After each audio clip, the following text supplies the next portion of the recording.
আসসালামু আলাইকুম। আমি উৎপল কুমার কর্মকার, চেয়ারম্যান জিএফডিজি ফাউন্ডেশন।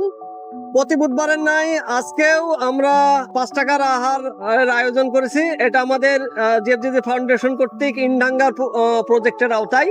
আজকে এখানে আমরা টোটাল 112 জন লোককে খাওয়াইতে সক্ষম হয়েছি এবং যাদেরকে খাওয়াইছি তারা হলো এই বড্রা জামালপুর রেলওয়ের একেবারে দুস্থ মানুষ, যাদের আয় ইনকাম সেভাবে নাই, এরকম দুস্থ মানুষ, প্লাস দেখা যাচ্ছে যে ছোট বাচ্চা, আবাল বৃদ্ধ বনিতা, এক কথায় তাদেরকে খাওয়ানো দাওয়ানো করেছি। তারা তৃপ্তির সঙ্গে আজকে খাওয়া দাওয়া করেছে এবং আজকের খাওয়ার মেনুতে ছিল সবজি দিয়ে, মাছ দিয়ে একটা ঝোল তরকারি, আর হলো সাদা ভাত ছিল সঙ্গে।